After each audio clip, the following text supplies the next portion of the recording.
Just a word to our Prime Minister. They're keen, they deemed that there was someone with a digestive tract problem. If you don't want to heed to the word of God, you might have a friend coming to Ottawa and knock on your door. I blow the wind of God. The wind of God. On you. I'm just getting into a prophetic vein. I don't make this stuff up. I know we shouldn't have to scream that we're atheists.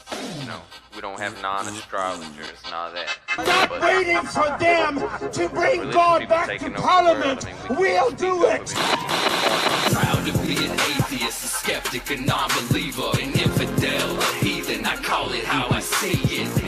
Coming at you from wet BC in Alligator, Florida, this is Left Out of Valley 2.0. My name is Kevin, and I just left the PR. Not going to get into details, but I'll say that Dyson ball cleaners is dangerously misleading product.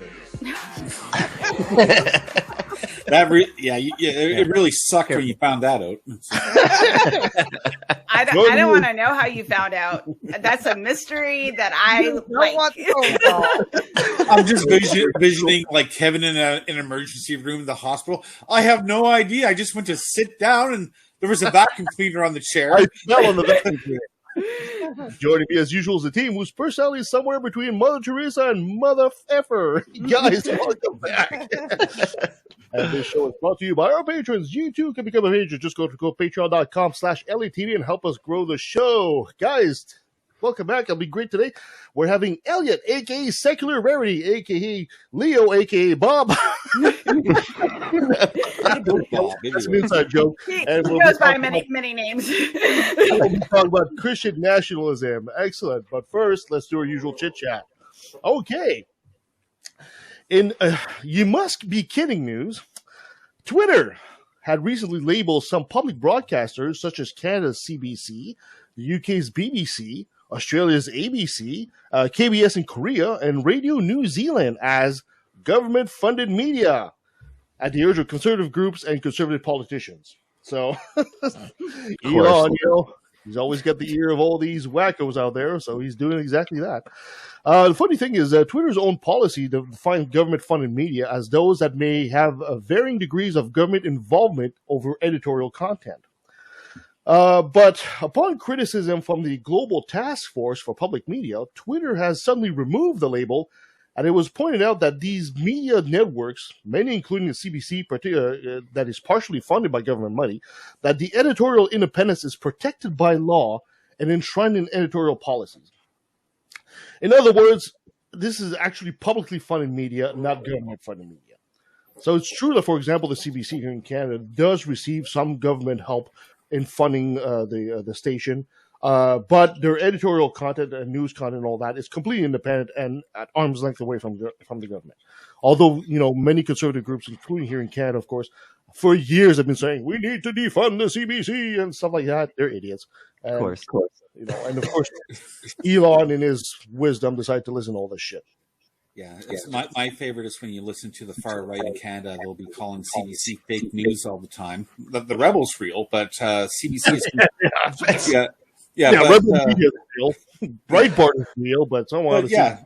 CBC is absolute fake news, and Trudeau's always telling them what to put on there. But whenever the CBC is critical of Trudeau, then they're like, "Oh, the CBC finally got one right. Just look at what they just said about Trudeau." And it's like, that's not how fake news works, right? Isn't it supposed to be consistent? Like, what's happening? Like propaganda networks, they're not critical of the people that they're supposed to be supporting. They'll spin the news or they'll lie. Like Fox is a perfect example of a propaganda network.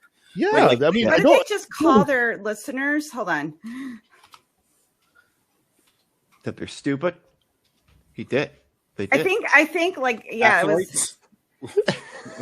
Yeah, I'm a Trump acolyte or a Fox acolyte. I don't recall the BBC or the ABC in Australia or the CBC in Canada spending $700 million in a defamation lawsuit. I wonder. And that's just the beginning of several defamation lawsuits. Yes, the first defamation, so that's going to be fun. Quote, We cannot in good conscience continue to post fact-based news and information to Twitter or engage in it while false impression of government involvement in our work is allowed to stand. This was from the editor-in-chief. As a news organization committed to truth, fact, and accuracy, we cannot abide by a label that promotes disinformation about who we are and what we do. So the CBC spokesman, Chuck Thompson, said Friday the organization, apparently he's not the only one, is reviewing the latest development and will leave the Twitter account on pause before taking any steps. So the CBC, I haven't been able to check if the BBC did the same thing, if they're using the Twitter account, but I know the CBC, for example, is putting that on pause for now. So, yeah, that's interesting. Mm-hmm. Yeah. All right. I mean, have you seen what he's doing with the blue checks? They're basically meaningless now. And yeah, he didn't want to and he removed all the blue checks, right, from all the people. The legacy is what he called them, legacy blue checks, people that had them before. The legacy, right? Yeah. And so he removes all of them except for people like Stephen King and it was a basketball player or something, I think. LeBron James. LeBron James, thank you. Yeah, and he was he's paying for them himself because he doesn't want them to lose their check. Oh, yeah.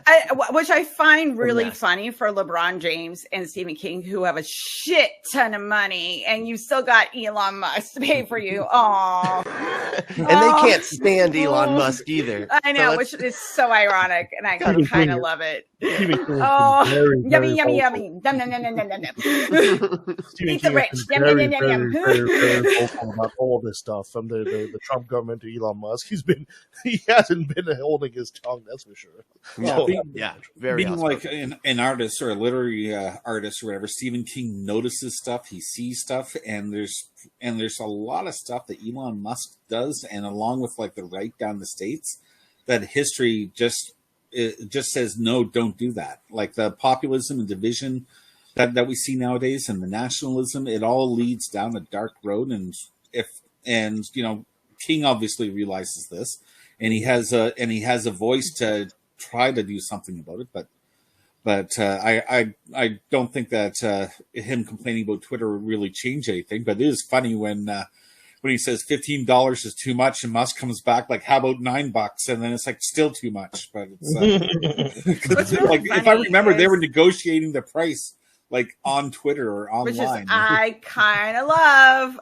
And the thing is though, Stephen King down here, he's a big promotion advocate for literacy and education, and holding teachers to a higher standard, but also holding the whole education and how important literacy is in education. So if there's anything that goes against kids and really anybody getting good education, he's out there protesting that. Yeah. So the book bans are completely pissing him off. Oh yeah, and he's probably seeing the book burnings and stuff that's happening down in the States too, in different places, and it's it's some pretty scary crap. His house, I can drive to his house in 20 minutes. That he's on Casey Key, which is 20 minutes from where I am. Oprah has a house there too. Doesn't he live in Maine? No, he has property down here in Sarasota. Yeah, he is. Yeah, but he mostly lives in Oregon, I thought.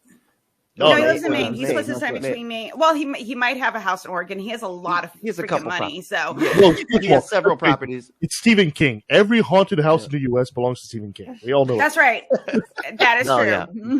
I love him. He's the best author. But okay, cool. In Buzz and Itch news, the World Mosquito Program plans to release 5 billion mosquitoes into Brazil, and hope is they will help save lives. The billion of bugs will be released with a bacteria called 5 billion mosquitoes. How do you pronounce that? Wolbachia. Yeah. Wolbachia. You're pronouncing it good for a white person, Don. I'll butcher it every time. All in an effort to slow the transmission of dengue fever in the country. I think it's pronounced dengue. Dengue? Yeah. Okay. See? Butchered. A mosquito factory is being built for a project in 2024 and will produce 5 billion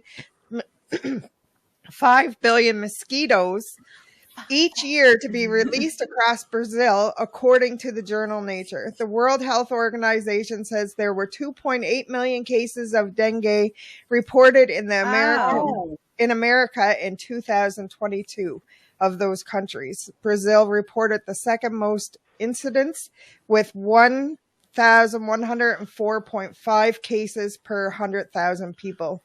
Yeah, because the dengue fever is actually transmitted by mosquitoes. So, like malaria. Yeah, like a lot of things, right? Yeah, like a lot of things.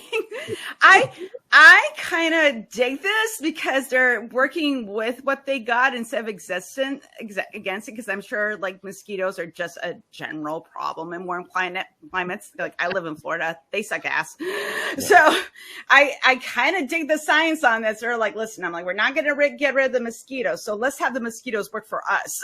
Yeah. Well, unless we're going to have some big mosquito convoy all saying that they don't want the medicine, they won't take it. That's right. Little tiny red hats. Little MAGA. I'm just thinking little MAGA mosquitoes. Flies will never replace us.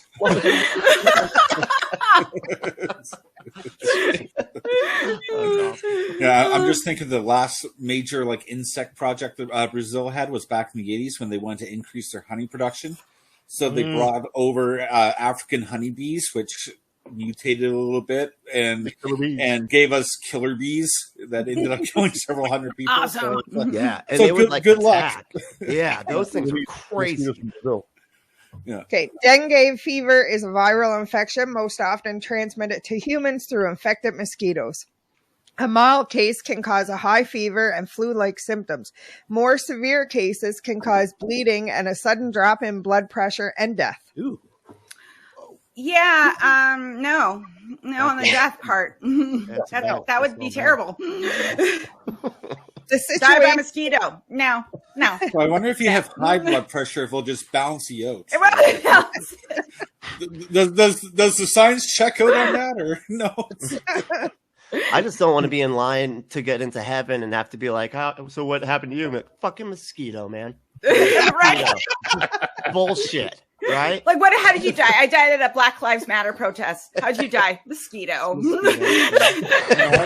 Everybody knows that the two largest killers of human beings are mosquitoes and trans reading library books. Yeah, right. Yes, that's right. Yeah, a drag queen show, isn't it? Yeah.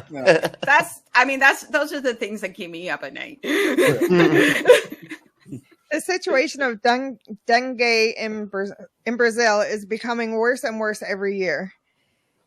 A scientist at the, I can't pronounce his name, Luciano Moreira. A scientist at Oswaldo Cruz Foundation, a public health research institution in Rio de Janeiro. More than 1,000 people died in 2022 of dengue because of the spread of mosquitoes around. It's going everywhere. The mosquito was Wolbachia? Yeah, mosquito with Wolbachia.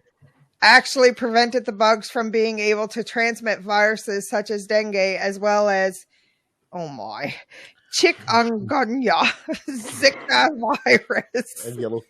And yellow fever, according to O'Neill. He was able to accomplish the tedious task of injecting tiny mosquito eggs with the bacteria.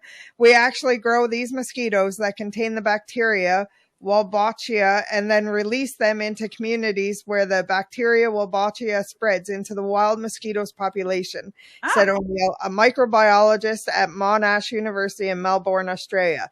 Then we see dengue cases drop dramatically. So essentially what they're doing here is they're basically injecting these mosquitoes with that Wolbachia virus, and they go onto the wild population, spread to the wild population, and that bacteria prevents the mosquito from transmitting dengue fever, yellow fever, and yellow one they were talking about. So they're basically using a biological weapon there to stop the mosquitoes from spreading the virus. I love it. I'm just thinking of the future, like you swat a mosquito and someone calls you an anti-vaxxer. So. kill unvaccinated thing too. Yeah. Go ahead, kill your mosquitoes. Join Jenny McCarthy. Mosquitoes are natural. You gotta let them land. I'm wondering, Is this like is this going against God's plan if we use mosquitoes to our benefit? Because God has a plan for people to get yellow fever. And Right. it's the way that it is. Like, are we going against it? Jesus right. is my surgery, so Yeah, that's right. I don't need it. Moving on. My dear Helen, you got a top 10 for us this week. I do. I do. So, because I have Top 10. because I live in Florida and I'm always thinking of things like, well, this sucked. I thought I would do top pop songs banned by governments. Because if you hear certain music, certain things are going to happen. Not sure what, but we'll find out. You could die. You could die. Maybe. Yeah. I don't So, probably not. No, the first one is a song called Fragile by a Malaysian rapper, Nam Wee. Because the song apparently bashes China or the Chinese people or supporting Taiwan and Hong Kong's independence. China banished the video featuring his hit song "Fragile" from the country. Officials insist that the artist's tune is insulting to the nation and its citizens. Okay. Wow. So, Probably have ostensibly, to go for that. Would you say he was Malaysian? he's Malaysian, yes, and Oh, I so think He's I probably think black too, right? So yeah. whoever heard She's about an that. Austrian. Oh, this is kind of cool. She is sung in Mandarin lyrics, and the rapper is Austrian and Chinese. The vocalist, Kimberly Chen, are part of the enchanting romantic ballad about a lover with a heart so fragile it breaks. But according to NBC News report, its symbols, idioms, and metaphors are disparaging, blasting China's voluntary army of angry digital warriors. Well, if anybody's going to indoctrinate our children, it should be Mother China. That's right. Ask It's- anybody on TikTok. No. Yeah, I mean, it sounds like they are critical of China's like cyber nationalism, which we know is a thing. So, so that got banned there. So, Damn, that's crazy. another story out of China. Yay! China has also banned Beijing Evening News. According to Jonathan Kamen, the song by the underground hip hop group N3 is seen as representing a blistering condemnation of the capital's injustice and inequality. The popular piece contrasts the plight of poor and disadvantaged with the luxurious lives of the wealthily privileged, the former of whom sleep in underpasses, while the later enjoy fine dining at banquets paid for by public funds. Awesome. Oh no, you're banning a song that reflects reality of a certain place? You gotta ban it. I know, you gotta ban it. Yeah, that's It's bad. You can't just be talking about reality like that. I mean, come on. Like, I just kind of love, like, people just are putting out how they feel in their reflections, and everybody kind of loses, like, it's going to cause a rebellion. And it's like, no, people are already there, honey. If Eminem didn't do it, then it's like I think we're fine. Okay. Exactly. It's like, here's how to be a serial killer for everybody. So, Cherry Bomb is a hip hop hit, which was decried from the South Korean government officials, abandoned it as a violent and for encouraging bad behavior among the youth. But aside from the bomb and the song's title, the video version of the tune shows only a group of young men, their clothing changing instantaneously multiple times as they sing and dance in settings variously resembling a parking garage, a rooftop, a junkyard, a recording studio, an art gallery, and the silly street. They don't have a North Korea. No. Yeah. The only violent movement of the performance occurs when a singer seems to punch a pane of glass, causing it to break. Well, that's going to cause rioting in the streets. Yeah, absolutely. Duh.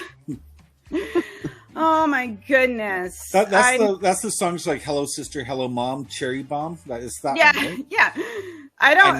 I've heard this song. It is a bop. Like, I do recommend listening to Cherry Bomb. It is. It's a fun song. Yeah, it's great. song. And you might accidentally just walk out the door after listening to it and smash a few windows or raise a little bit of anarchy. I feel inspired patriarchies. to take over the South Korean government when I listen to that song. As long as you have a song to blame for your bad behavior, then I know. like, Well, life is it's the good. Twinkie defense. It's the You know, Twinkie I defense. find it funny that in the U.S. government has a tendency that I'm very old school. I'm very old, obviously. So I remember when I was a kid, guys like Alice Cooper and Rob Zombie, they were, oh my God, these guys were the devil. But have you ever sat down and listened to country lyrics? Oh, Yeah. it's awful. What? Lying, cheating, or beating. Talk about bad behavior and violence. Are you kidding me? Yeah, spouse killing. It's It's not good. sexualization. Yeah, it's Like, have you heard Oh. Hank the Third? Like he's the grandson of Hank. Hank Williams. Well, yeah, it's like his grandson. Oh my goodness, it's a lot of bad language. You're not ready for it. But whatever it is, you're not ready for it. Doesn't matter. It is. Like whoa, this is country. I got recently reminded of how bad country music was after 9/11. Like I kind of blocked it out, and then I was watching a video of somebody reviewing the protest songs of the 2000s, and oh boy, there's some crap. Wow. Anyway, moving on.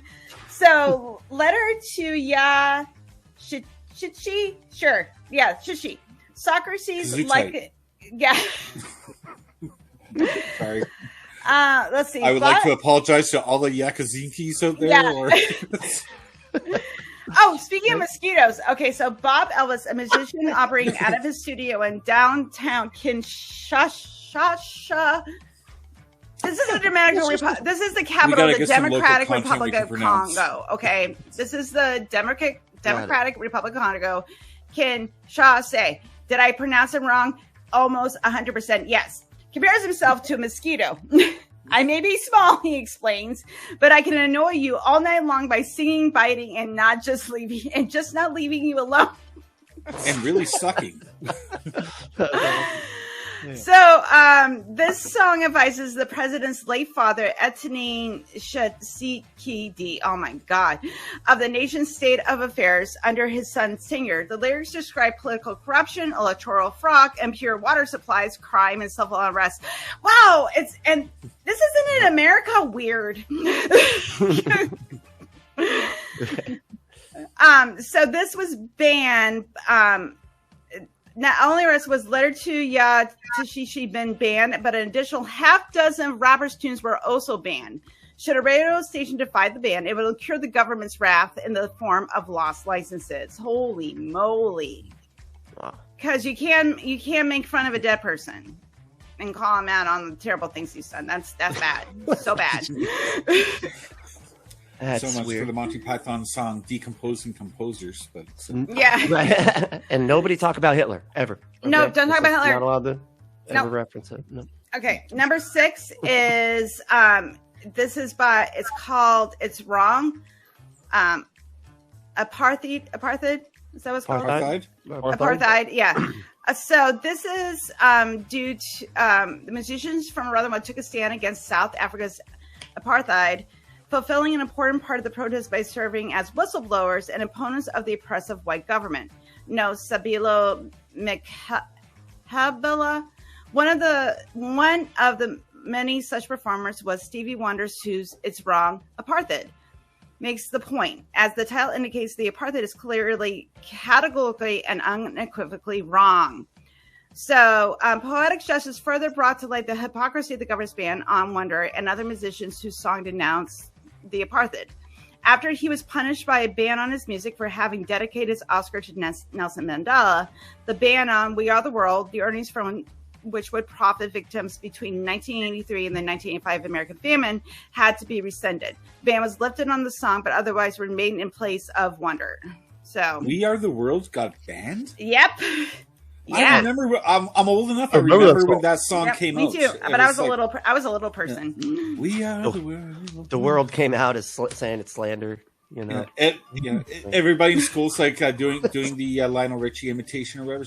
We are the children. It's just like whenever he's saying, he always did like the head wave, like it's a... You know, the thing that I like as I'm going through this list, it kind of dawned on me that this is the type of thing that governments do, because if someone's writing a protest song, it's because they're recognizing the injustices that are happening to the population. They're already there. They're already at, oh my goodness, we have to fight back against this.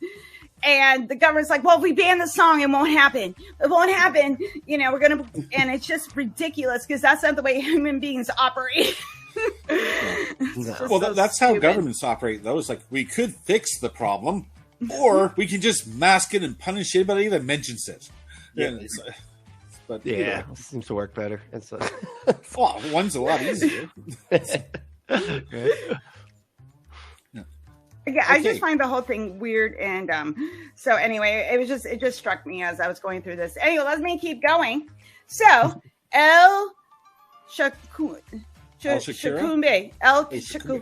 Oh my God, I'm pronouncing it wrong. Just say some guy. It's Mexican. It's Mexican folk music, and it's reposed in the Romo Inquisition include El Shakumba, which has a distinction of having been the first Mexican song to have been banned. The ban resulted from the folk song's depiction of soldiers and friars fighting to seduce women.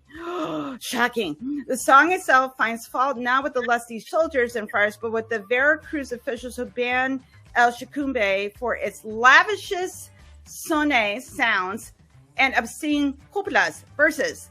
Whether one performed the song or observed a performance of it, the penalty was the same for defying the ban, excommunication, which brought a one-way ticket to hell. Ooh, scary. Wow.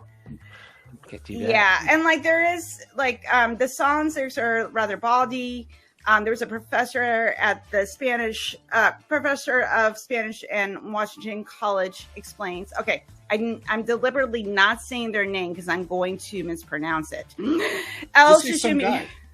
It's I think it's girl Alana. Her name's Alana. We're gonna say Alana. Alana said, which usually refers to navel alludes, and said to the penis in the context of the song. With this meaning in mind, the prudent nature of the opening stanza is clear. In English, it reads, "In the corner he stands, a friar from La Merced, with a lifted habit, showing his chacumbai." Yep, he's use that as a pickup line. Hey, lady, let's do my okay. So this is I really like this song. I don't want to go well. I'm in love with a beautiful nurse. The United States War Department banned I don't want to go well. I'm in love with a beautiful nurse. Apparently because the brass feared its lyrics might persuade soldiers to follow the example of their fictional counterpart. Because that's how that works. Yeah. Is going to decide to be in love with the nurse. That's how things happen. It programs you automatically, don't you know? Right. Yeah. Oh, I hear that a lot lately. Yeah. Oh yeah. Like when I was watching Bugs Bunny cartoon as a kid, I used to drop anvils on everything back then.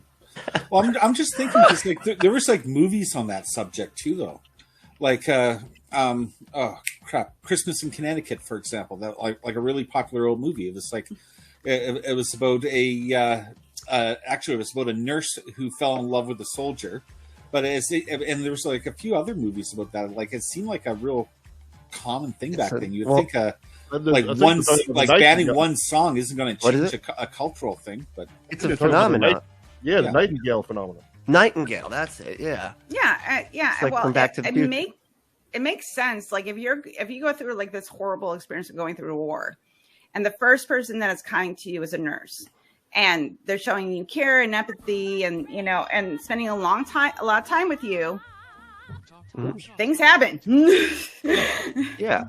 I mean, it's almost like what I can't think of who we were talking to, like about why we feel like we need to believe in a God because of that comfort. It's like when we're a child, we have that vulnerability, and the mother like fixes that vulnerability, or it fills that void. And so when you get older, it's like it makes sense that when you're hurt, and somebody takes care of you, it's real easy to have that connection.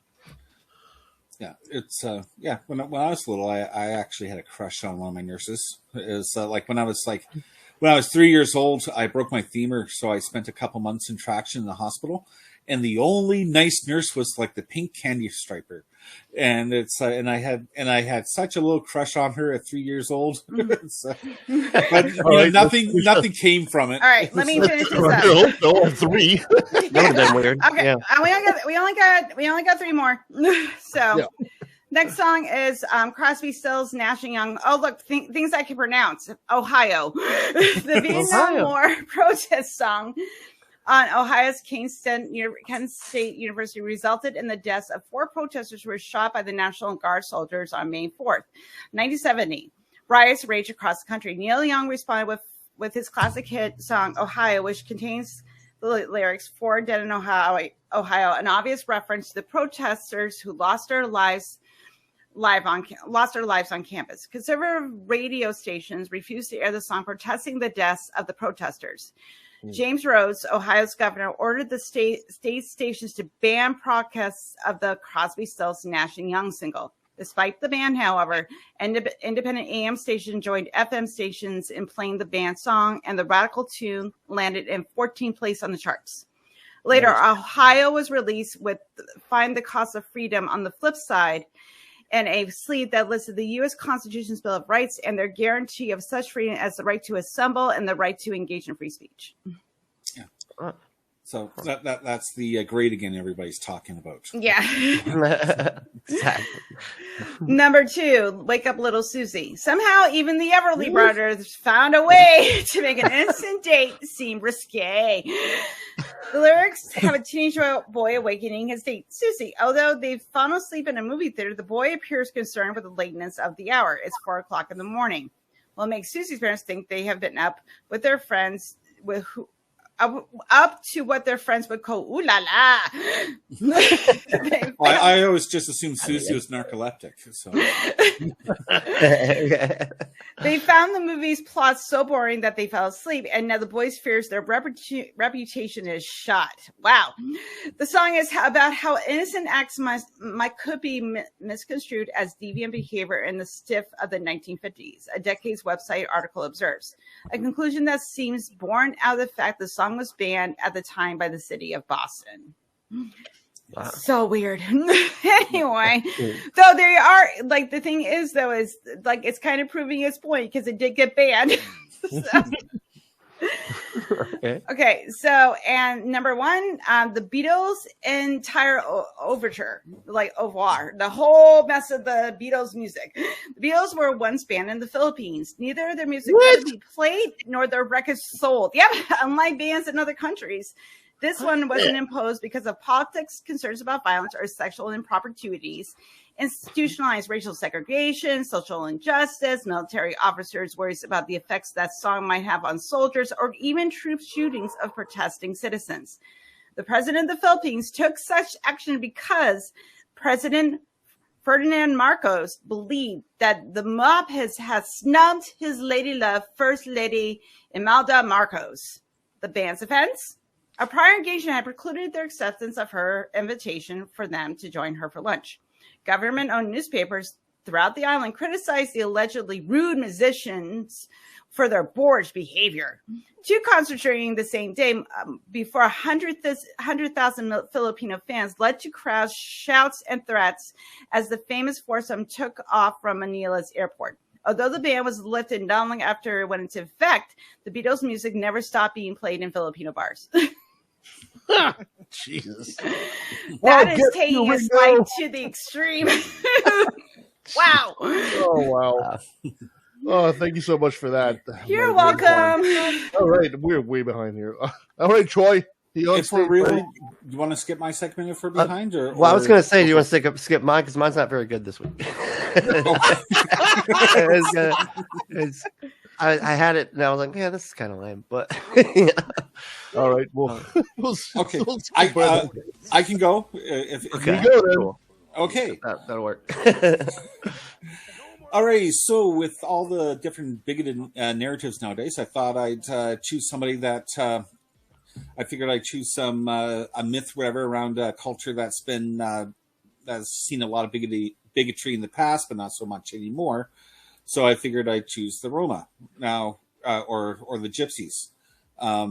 In reality, though, I've already started off with the Balderdash, because when I started looking at this, I realized that Gypsies are really they face a lot of racism and vilifications, just not so much in North America. But if you go to Europe, they are still not very popular at all. But either way, they're currently Europe's largest ethnic minority group, with about 12 million people. Really? In Canada, they guess somewhere between 5 and 10,000 Romani. There's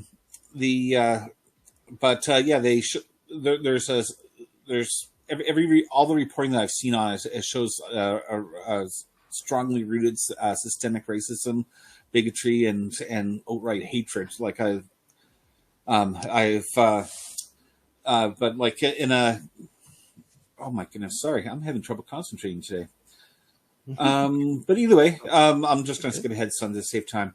In 2021, the UN actually warned that the rise in violence against the Romani is on the rise. So even though there are Romani all around the world, and in some places they get along nicely, a lot of the old stereotypes from like centuries ago still exist today. So first up, truth, myth, or balderdash. Christians in medieval Europe called the Romani gypsies, thought they were being punished by God. Gypsies because they thought they were being punished by God? Huh. So they're blaming them for bad things that happen to Christians. No. I think that's balderdash. Yeah. Myth. Oh. Based on biblical prophecies of how God was going to force the Egyptians to wander the earth in punishment for what they did to the Jewish people, which never happened. But yeah, because but it is in the scriptures.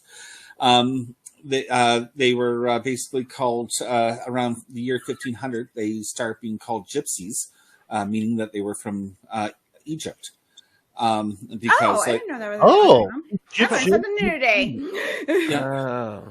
So it's so part of this is because they had a similar colored skin from people from Egypt, and after a priest had visited Egypt and came back and noticed the similarity in how they looked, and since like judging a book by its cover always factually checks out, he started sharing his hypothesis, and then it caught on, and everybody called them gypsies. Yeah, because nothing but these roaming bands of Egyptians all over the world, right? Yeah. Well, a lot of them. Also, though, a lot of gypsies came out of the Byzantine Empire too, though. But we'll get more to that a little bit later.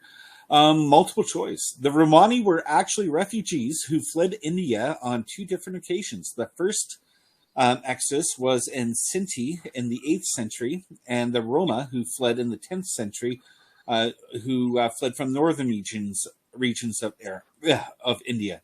So what were the reasons for leaving? A, the quality of life was so poor due to constant drought, they decided to flee in order to risk it. They decide to flee or risk starvation. Wow. I like that they risk salvation. I'm going to risk salvation here. Might have to be a Christian, and then that sucks. No. I'm more loopy today than what I'm willing to admit. Okay, B. Another reason why they might have left.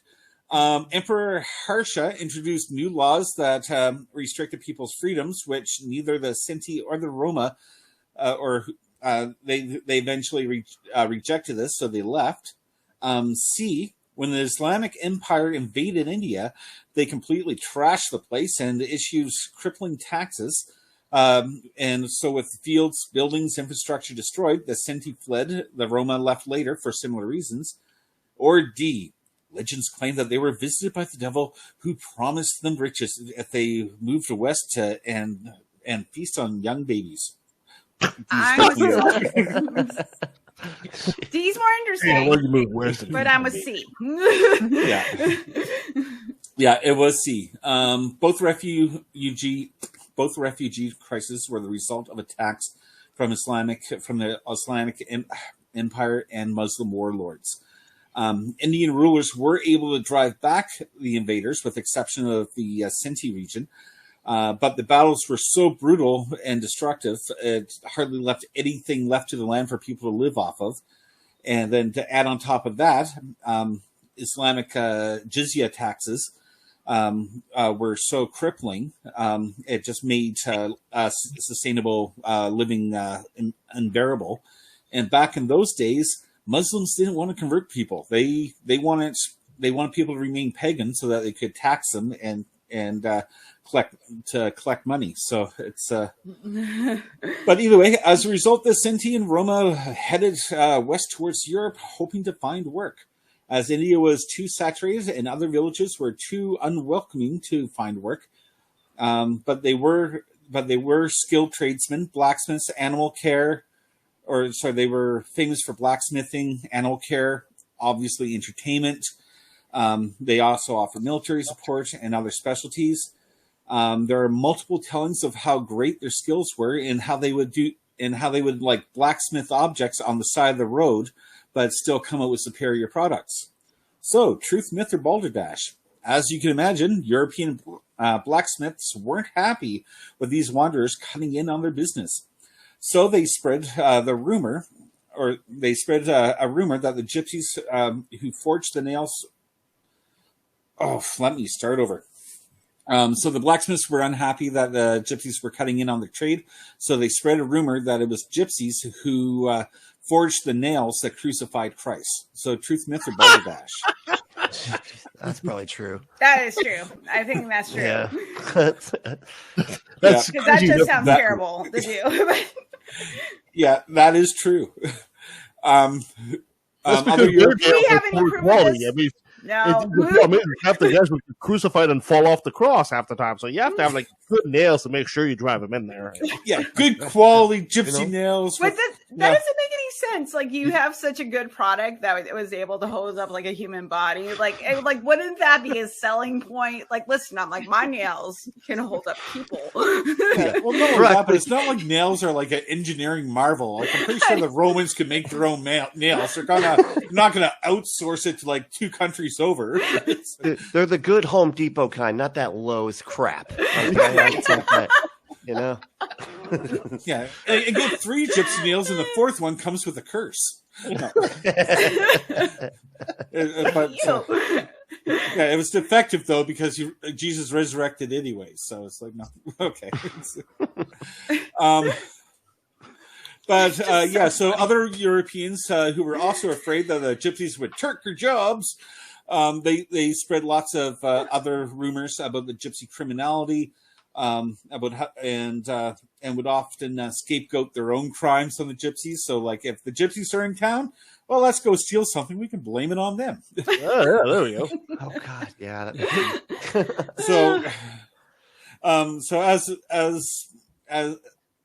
So basically, outsiders were always easy mark, whatever, to vilify. So, truth, myth, or balderdash? In other parts of Europe, it was extremely common for gypsies to be captured and taken as slaves. It's even claimed that Count Dracula had captured 17,000 gypsy slaves. Well, that's truth. Yeah, Dracula, that's what he does, right? That sounds like something he'd do. Kill people. Yeah. Yeah, sounds better. Yeah, it is true.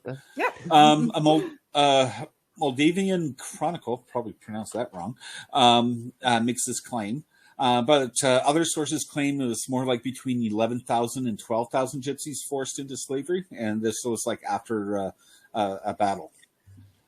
Truth, myth, or balderdash? In the 11th century, a Persian king asked an allied Indian king in India to send some musicians. According to the Islamic writer, nearly 2 million Romani showed up on the doorstep. 2 million Romani? Yeah. Yeah, okay, that's balderdash. That's a little much. Yeah. Partly true, obviously really exaggerated. It was actually two guys. Yeah. There was two guys. One was in male and the other one was Liam. So. Other accounts? Yeah. Other accounts has it at 12,000 plus their families. So it'd have to be a pretty big extended family to make up 2 million people. But it's but they were brought to Persia, though, and the point was for them to be entertainment for like Muslims throughout the throughout the empire. Which seemed to work for a little while, but the Islamic king became unhappy with them because he gave each gypsy some money and a cow, and he got peeved off because a year later he found out that they spent the money and sold or ate the cow. But in all honesty, it's not like they're farmers; they're traveling musicians. How are they going to take care of the cows? Like obviously they're going to sell, and but either way, do with it. I don't know. Want it as a pet? What were you supposed to do? Yeah, exactly. Like the very first barber quartet too. These 12 million people. It's just a long barber. Listen, just add them into the app. If you're doing a migration, you need some tunes. Road trip. So this one you can probably guess. Truth, myth, or balderdash. Among the Romani are magical people who can read the future, cast curses, use magic, and conjure magical spirits. Wait a second. I've heard that about Jewish people. Now it's on. Hold on. Okay. So there is a Romani Jewish connection, but we get to that near the end. So is the question: there are magical people, or these people, the gypsies say they have magical people? Because that makes a hell of a difference. Right. Exactly. Actually, technically, it ended up being both. Like this was mostly just like a myth spread about the Romani or gypsies, but at the same time, they kind of made an industry out of it. So it was because it was a case where it's like they were like lots of entertainers, and they would perform magic tricks, ventriloquism. I can never say that one. Fortune telling, different illusions that they've brought from the Far East. But it doesn't. But entertaining people this way doesn't work out very well when you're in a superstitious society, and because people start thinking that you're actually magical or cursed or in league with the demons, So they ended up embracing this a little bit, kind of like how you see like. To this day, you still have that because you still see some movies, where you have somebody getting cursed. For example, I think of that, what was that horror movie, Drag Me to Hell? It's exactly that. You got cursed by some kind of gypsy type woman. It was a Romani, yeah. Oh, Stephen King Stephen King's had a few gypsy curses in his books and films too. Insomnia's one. Yeah. Well, wasn't Thinner like that? My mother-in-law, when I first got together with my husband, we got together really quickly. And she thought she called me a gypsy because she thought I was trying to I don't know, somehow gold digging and gypsies got kind of put together. And I'm like, and did you go to her and say, "I curse you, I curse you"? It was so weird. Like me and my husband kind of forgot about it. And then like a month ago, we were laughing about it because it was just so bizarre and so out of left field. We're like, no. Well, it's weird too because you hear how the bigotry like crosses over lines because it sounds a lot like all the bigotry towards Jewish people, right? Yeah, like exactly. That's the same kind of. Yeah. Right? Hold on. I don't remember seeing Helen with a cow ever. So maybe she's gypsy. She sold it. She sold it. Yeah. So, all I know is Stephen King had that one. Yeah, Stephen King had that one movie, Thinner, where it's like a gypsy curse makes a person thinner and thinner. Yep. I'm thinking like weight loss is $1 billion industry. Like if they had magic, they'd be raking in the dough right now. Right? I mean, like, listen, I'm like, girl, you need to curse me. I got 15 pounds I want to shave off. Let's go. I'll gladly take the curse. Exactly. Yeah. Excellent. Yeah, they cursed me 10 years later. I'm thinner, but either way, okay. Are we out of time? Pretty much. Yeah. Oh shoot. One more. There's one that I do want to get to. If I Okay, can skip get one ahead more. here. And this is something that nobody realizes, or hardly anybody realizes. So we'll fast forward and we'll come up to the 20th century. The German government, this is a multiple choice. The German government in 1982 finally apologized for the Romani suffering during World War II. What happened to the Romani people during this time? A, they were hunted and rounded up and put into concentration camps. B, they were used for inhumane human experimentation. C, they were a victim of genocide nobody ever talks about still. Or D, all the above. Or E, you swallowed the red pill, there was no Holocaust. No, Definitely. It's gonna be all with red pill. Yeah, swallow the red pill. Yeah. No, It's definitely D. It was all the above. There's an estimated 250,000 to 500,000 Romani butchered during the Holocaust, which was 3/4 of the Romani population in Germany and half the population in Australia, plus which other territories that the Germans took control of. I think you meant Austria. Austria, sorry. Oh, right, yeah. Germany to Australia. Autocorrect. Autocorrect changed Austria to Australia. Near the end of the war, when bullets became scarce, they would actually execute the Romani by basically beating them to death with like garden tools like shovels, pickaxes, regular axes. It was just horrible. After the war and even up to the 90s, there was forced sterilizations in various places, including the United States, of the Romani people. And actually, can I do one more? Because I just want to end on a happy note because that's a real downer. So on a lighter note, we can thank the Romani for various contributions to society. They brought us flamingo dancing, influenced other music like jazz, bolero, whatever that might be. Most significantly, they provided a lot of influential people and artists that are of Gypsy descent. So last question, multiple choice. Which of the following famous people were descended from Gypsies? 1, Charlie Chaplin, Sir Michael Caine, Rita Hayworth, Elvis Presley, or Bill Clinton? Bill Clinton, clearly. I'm going with it. Wow, that's a tough one. I'm going Clinton. I don't know. I'm going with Elvis Presley. Yeah, no wrong answers. They're all descended from Gypsies. Oh wow! Oh, wow. Yeah, Bill Clinton's last name actually isn't Clinton. It's Blythe, and he changed it back in Bill back in Blythe? college. Yeah, no wonder he changed that. I'm Bill Blythe, and I'm running for president. Yeah, you're going to be a Blythe, all right. William Blythe. Okay, yeah.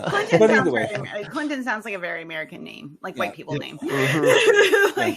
Seriously. There was one other myth I didn't get to, but which was like crazy, where it's a myth claiming where Gypsies had once built their temple out of cream cheese, but during a famine, got hungry and ate their temple and religion, and that's why they don't have any one religion.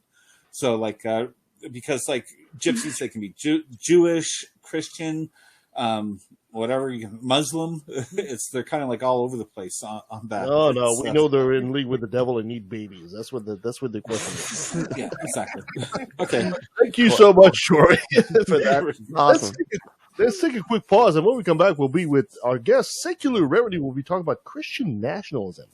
So stay with us. Yes, we are.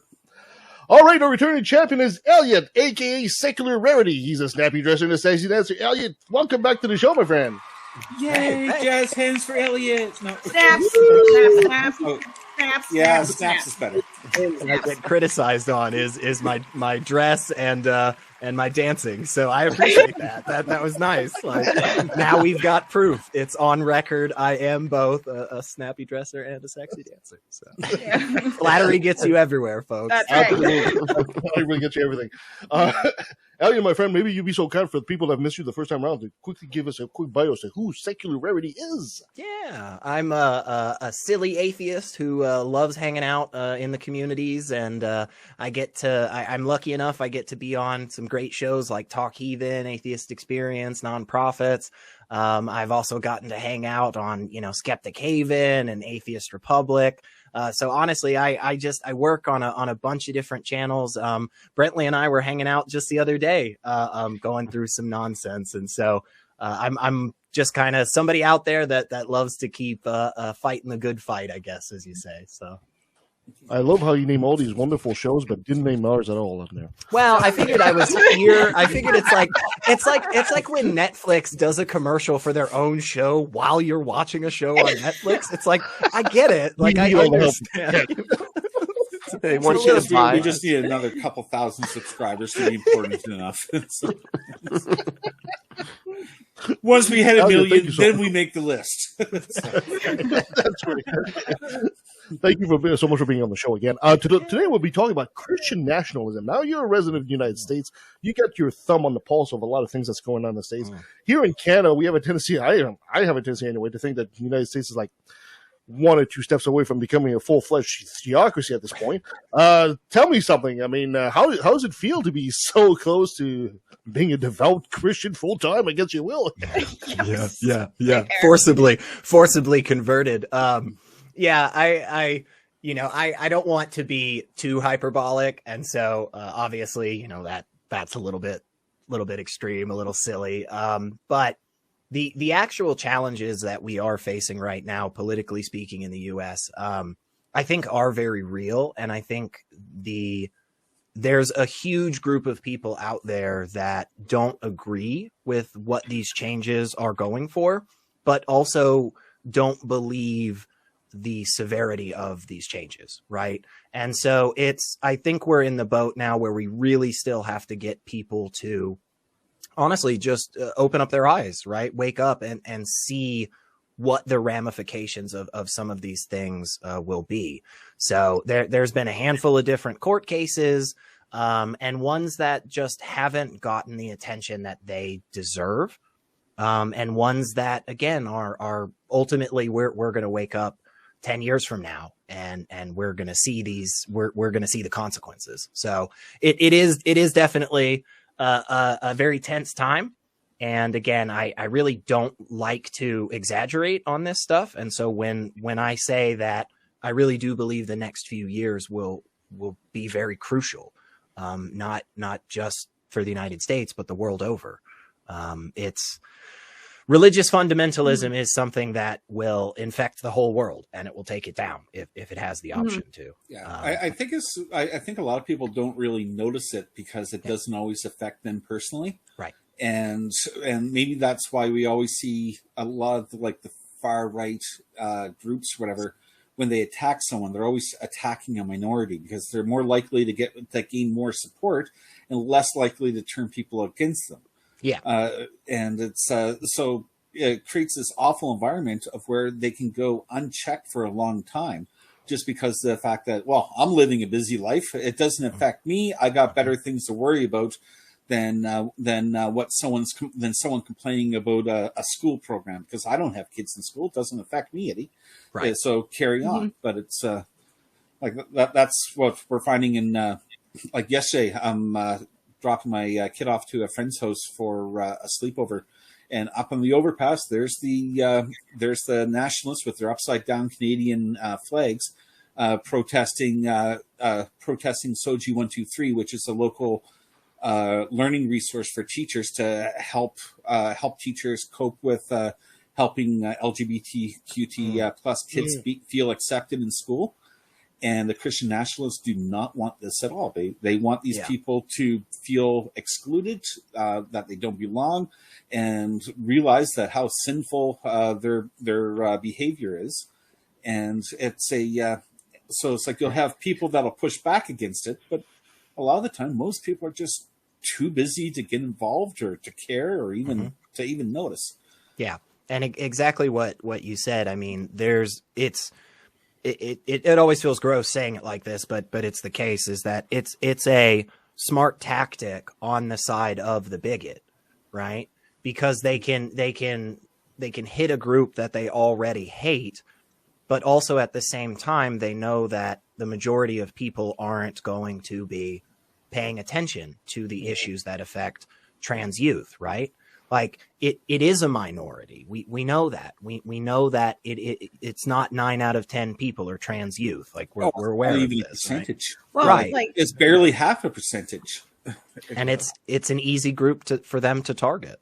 It's not even trans youth, because I was talking to the guys before we started the show. One of my friends is a trans male, and they posted on their TikTok that they're in their 30s, doesn't want to live in Florida anymore because it does no longer feel safe for them, and they're trying to get out. Yeah, and that makes me sad because one, I would like, you don't feel safe here. So, and also the people that do support you and love you, you're going to have to move and find a new support system, which makes me super sad. But I get it. Like, if my oldest, who's non-binary, was not going to go to grad school here, I would be encouraging, like, though I love my child more than anything in the world, I would be like, you cannot stay here. Yeah. But they're going to the UF, and that's not something I should be having discussions about to a very, very small group of people in the United States. Like, it's not a conversation I should be having, but it is, and it makes me really sad. But that's their tactic, is to get people to leave, right? Because if they get people to leave, who's more concentrated, like numerically within the state? It's more them. And they can target a minority. How could we possibly, on the other side of that, what group what minority group is on the right that could be targeted the exact same way? I don't think there is one, right? College educated? Really. Nope. Yeah. No, I don't. Yeah. I mean, it's vaccinated. I don't. I don't know. Cowboys people. I don't. Cowboy people. There's nobody. That's a demographic. That's a demographic. Like.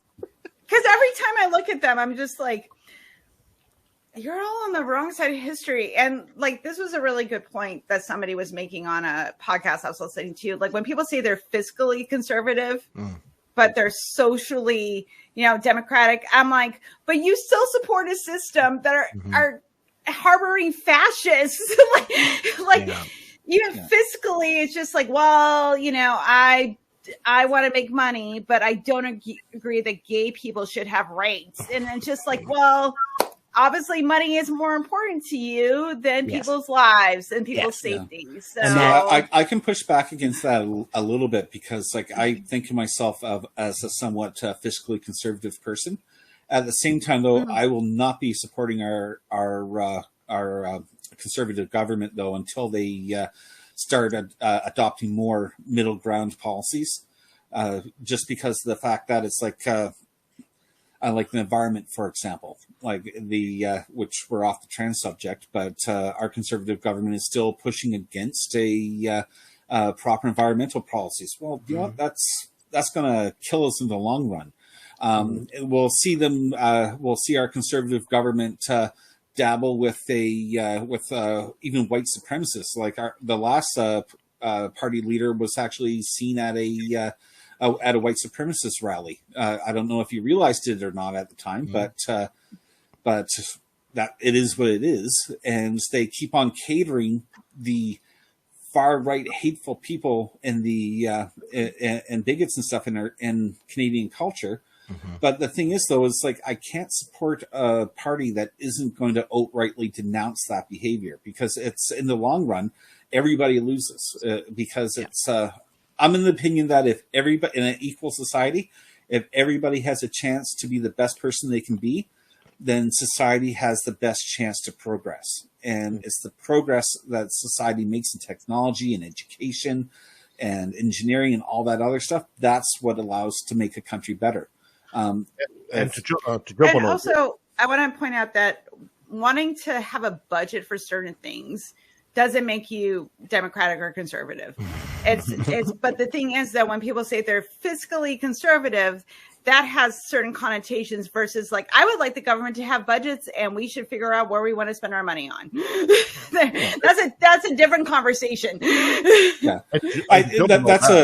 Yeah, that's also like a cultural thing too, because like in Canada, you'll have like the left, which is like free money and everything for everybody, and it's like, and then you'll have the right where it's like nothing, only for the corporation. I mean, to make the government function. So it's a so there's not that much of a middle ground, but. Right. And to jump on all this, also there are consequences of Christian nationalism that we see that's prevalent in the States. We were talking about Florida, and Dawn's too polite to jump on all this, but she was saying it affects even internationally because she has a daughter that is married to another woman, and they wanted to visit Disneyland, but now they find themselves they can't. You know, they can't do that in a safe way because of this Christian nationalism. So even on an international level, it has an economic impact on the country like the United States.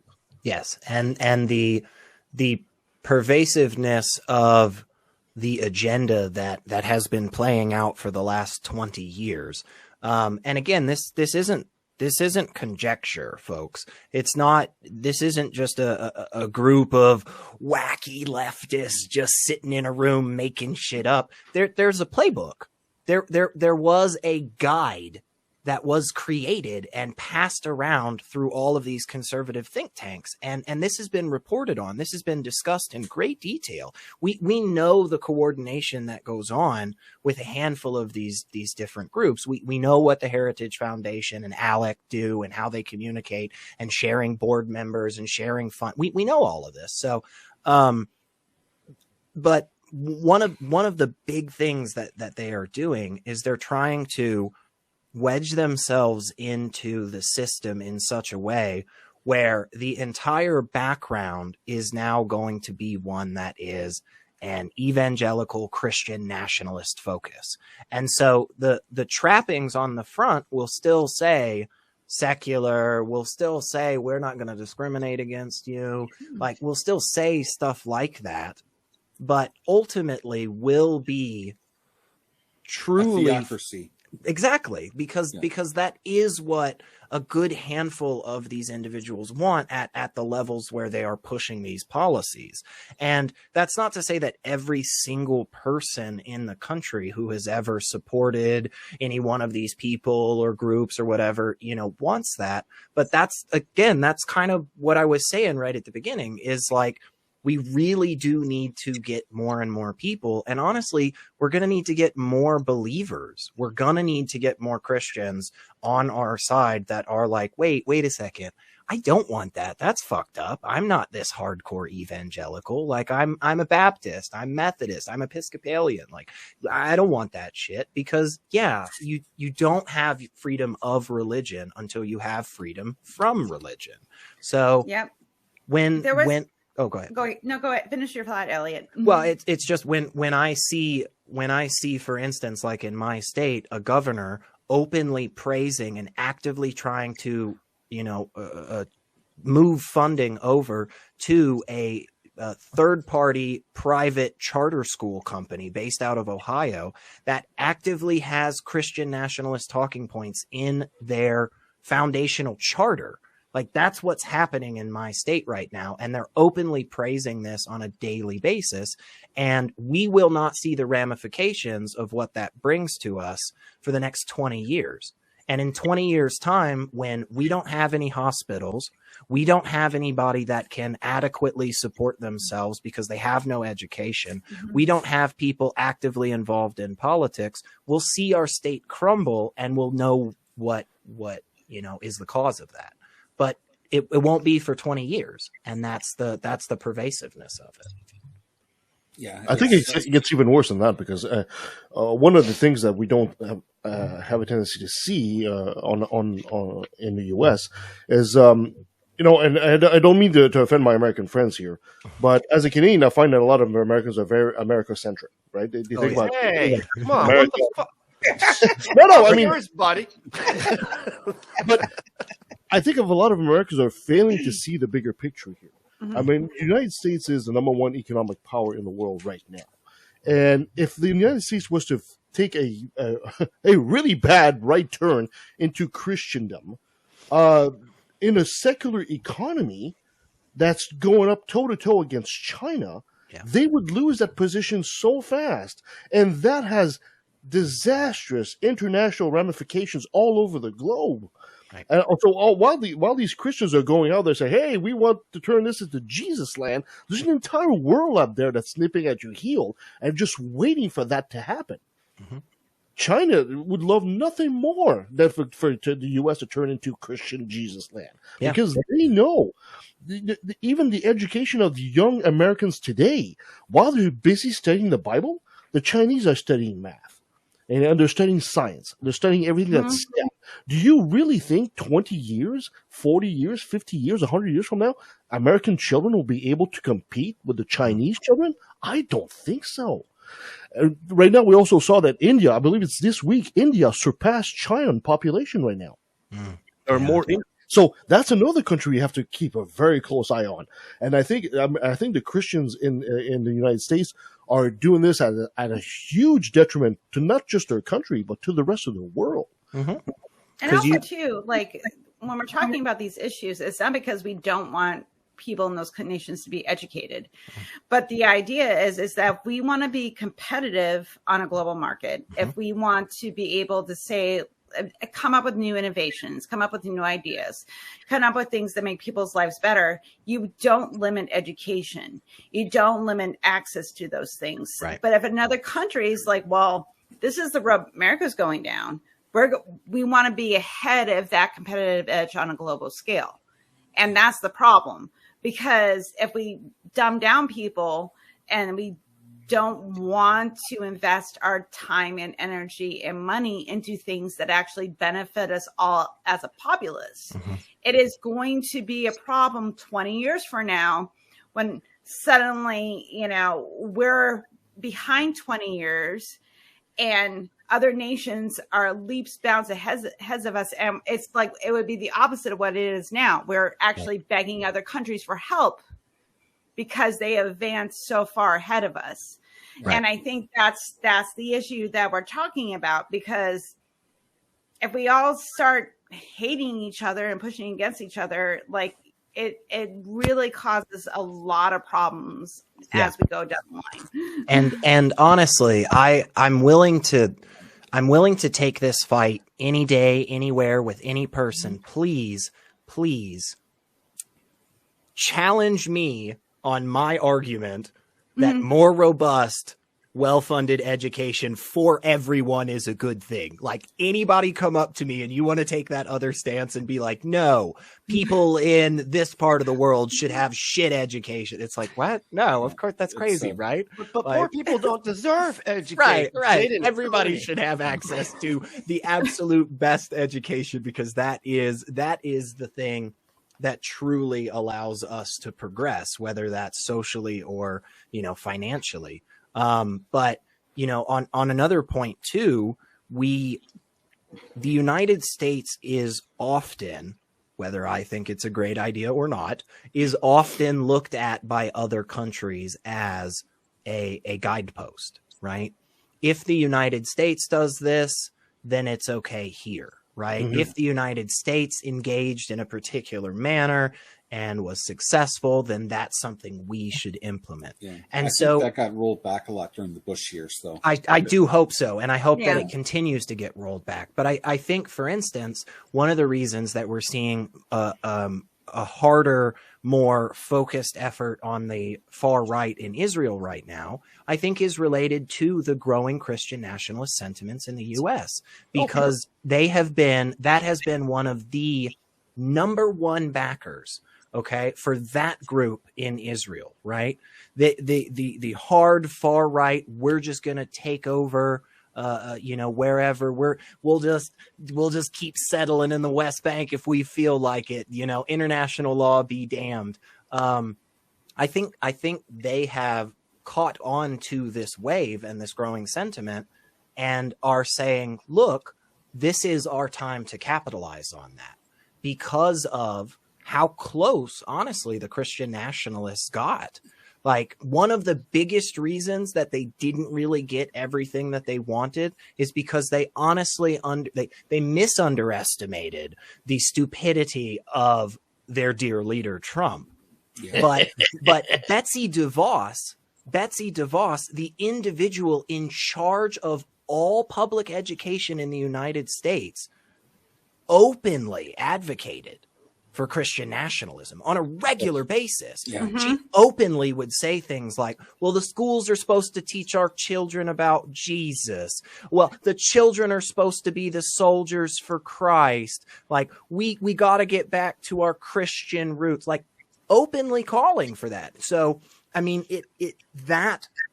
seeing that around the world, people are going to step into that and take advantage of that. I think that's one reason why you're seeing more mixing of Putin's administration regime, more than administration, but Putin's regime with the Orthodox as well, because again, just another good thing you can use. People already believe, hey, great, I'm real big into Orthodox, you should love me. Oh, by the way, those those Westerners that have a different religion, they don't like us because of our religion. Keep fighting them, because again, they see that growing Christian nationalism in America. They say, hey, that's what the Americans are. They're not like us. We'll use that against them. And what's so weird is that they hate that, like, let's say, these Muslim fundamentalist governments, they hate them. They're like, that's not freedom, blah, blah, blah.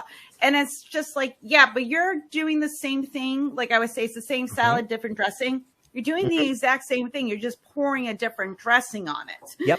And that's why you're starting to see some of those more far-right Islamist, propaganda people, those guys. You're starting to see some more mingling with literal fucking Nazis. Yep. Literal fucking Nazis. Two groups who have at the core of their ideology a deep and disgusting hatred for the other are partnering up so that authoritarian laws and policies can be put in place. And they are doing that explicitly because they are hoping that once the law is in place that restricts people in these manners, once the law is in place that targets people in these manners, their group will be able to outmaneuver the other hateful group using these. But that's nonsense. You're literally telling two psychopaths, here's a bunch of tools to kill each other and figure this out. Like it's not going to work. It's not going to work for anybody. And the people that are going to be fucked the most in the process are the people who aren't the far right authoritarian psychopaths. Like, well, every theocracy that I've ever read up on, whether it be history or modern day, it's always partnered with authoritarianism. And like even Rome, like when Rome became Christian, everybody talks about Constantine the Great and how he was a saint. He was a dictator. He did a military takeover of Rome, had authoritarian power, and it's but like if we fast forward through history, though, every time you have like a society become really religious and orthodox, it introduces a dark age. Like Islam went from being like the center of science and technologies and innovation to basically a third world country. Europe went into a dark age that lasted for hundreds of years. You look at authoritarian governments and stuff today, or theocracies, and you'll see journalists being beat up or being chopped up into pieces, women being killed for dress code violations, and for some reason the nationalists don't stop for a minute and say, hey, what's the end game? Like, what actually happens? And they don't look at history. They don't look at other countries. And they don't realize that, oh, wait, we need to pump the brakes. This is not taking us down a good road, because every time a country becomes theocratic, it becomes authoritarian. And when you have a small group of people, wealthy people become filthy rich, and everybody else goes into serfdom or slavery or just unreal, such a low standard of living. It's the only hope that they have is for when they die, which is pretty much what Christianity often teaches in such environments, because it's like It's because, well, things are bad here on earth, but that's just God testing you. And it's but you put in the hard work, and you're going to be rewarded in heaven. Just make sure that you do your job and support your dear leader. In order to echo what Troy and Helen were saying, that's exactly true. I mean, they have a perfect example through history. I mean, the fact that our numbers are Arabic and we have things like algebra and geometry and all that was at the height of Arabic Islamic science way back then. And then I think it was in the 11th century there was an imam that basically declared a fatwa against mathematics. And look at Islam now.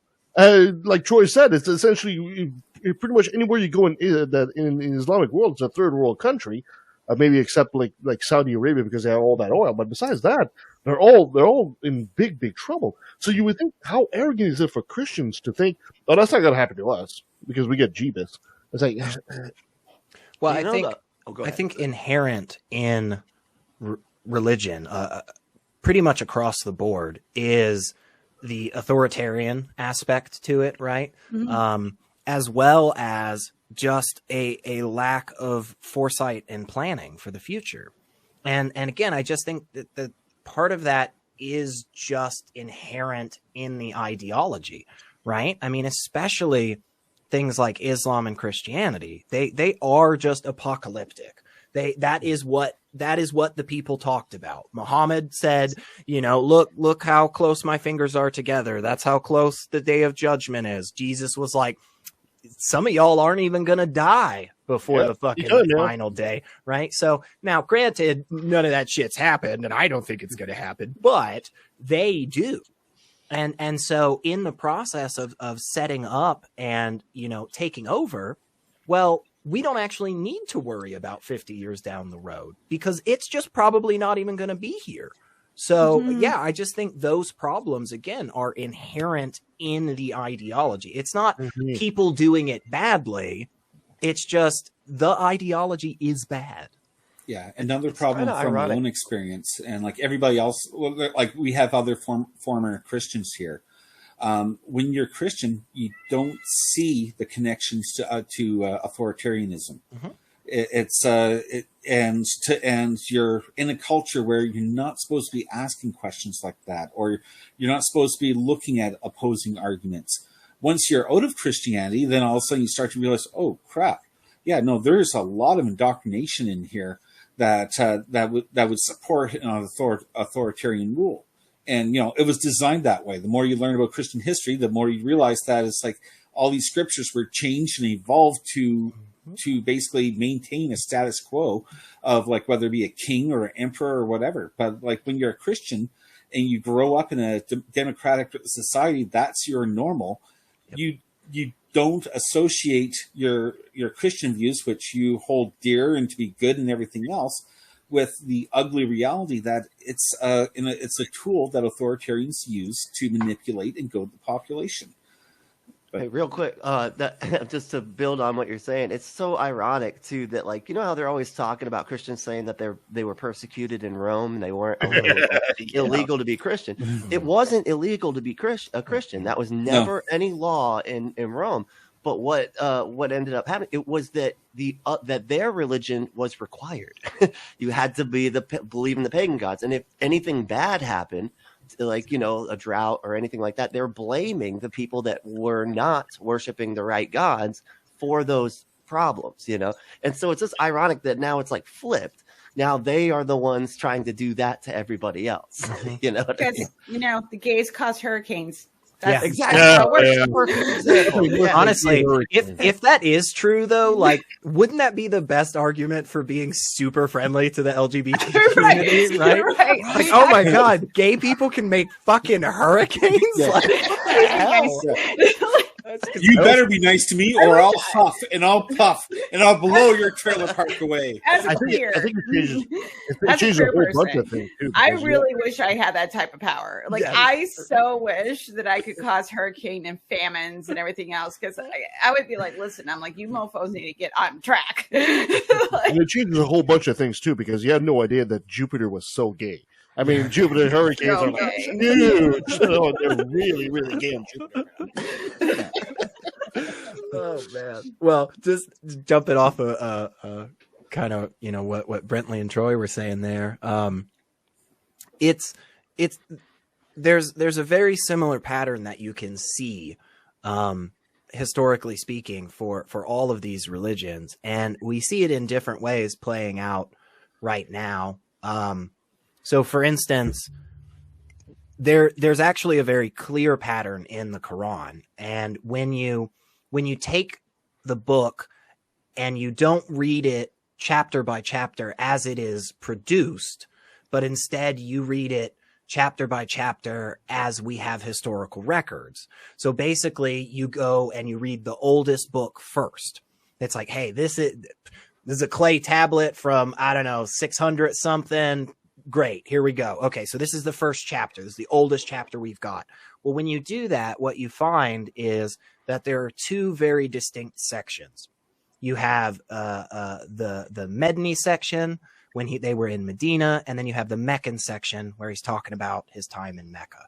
And so what you have is this very clear differentiation in the section where they don't have power, where they are still a small group of individuals trying to live in this society with a bunch of other people. And what you have is this very peace, very love, happiness. Oh my gosh, it's so beautiful. It's so wonderful. Now, technically, all these other people are fucking wrong and they need to follow me, but YOLO. It's all good. It's all good. And then there's that switch. And that switch comes around the time that they start to actually gain political power. And that switch is one that very quickly starts to go back to those destructive, disgusting, you know, toxic, authoritarian. Exactly. Yeah. This is also something that we have seen in Jewish writings. This is something we have seen play out with Christians. Obviously, we're talking about Christian nationalism. This is something we're seeing in India right now with Hindu nationalism, with the whole Hindutva movement and the BJP. This is something that is just, again, inherent in the system. It is pervasive about the way that we are trying to go about understanding the world. It is just baked right into it. And it's fascinating, again, just like y'all were saying, you know, that people still seem to think that they're going to break that cycle somehow. And it's like, no, you're not. And that's why that's why I often in these conversations will, you know, stress the importance of having faithful believers on our side in this fight. Christians Against Christian Nationalism is a fucking great organization. I love that. And I want more organizations. Exactly. Yeah. Cause I'll be honest, like I'll be defending atheism quite a bit. And then I also find myself attacking Christianity, but it's not Christianity that I find myself attacking. It's the evangelicals, the nationalists, the people that are using religion outwardly and for selfish gains. But there's plenty of Christian denominations out there that their faith comes inwardly.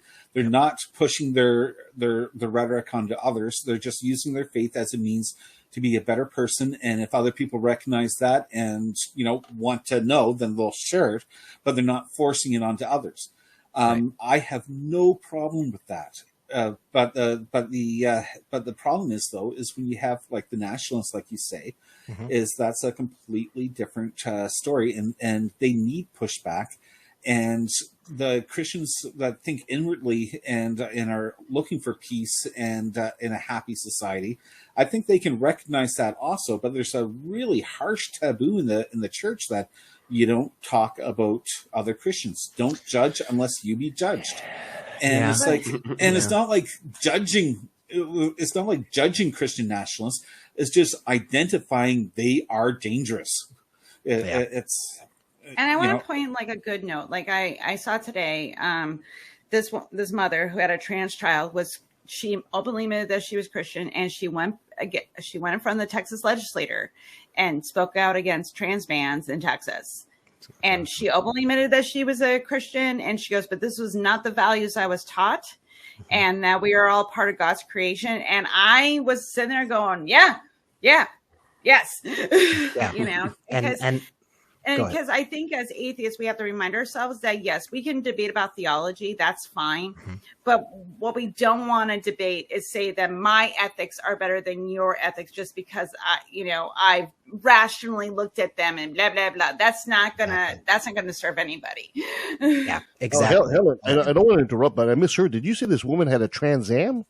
Is that what I heard? That's true. Yes, fighting for Trans Am rights. Oh, okay. Yeah. It's very important. I think she had the right to drive down with a T-top or something like that. Yeah.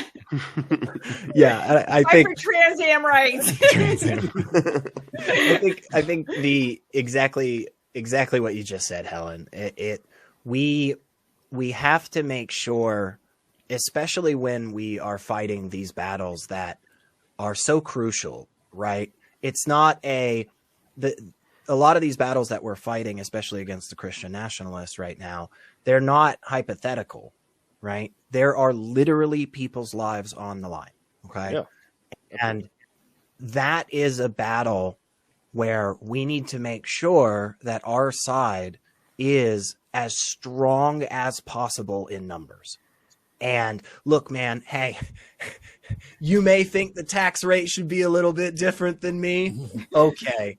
Hey, maybe you and I don't see eye to eye on what, magic and all that shit. But do you think it's okay to put people in jail just because they're trans? Oh, no? Oh, great. Cool. You're on my fucking side. Yeah. Because that's what the other side is doing, right? That is, again, openly in some places.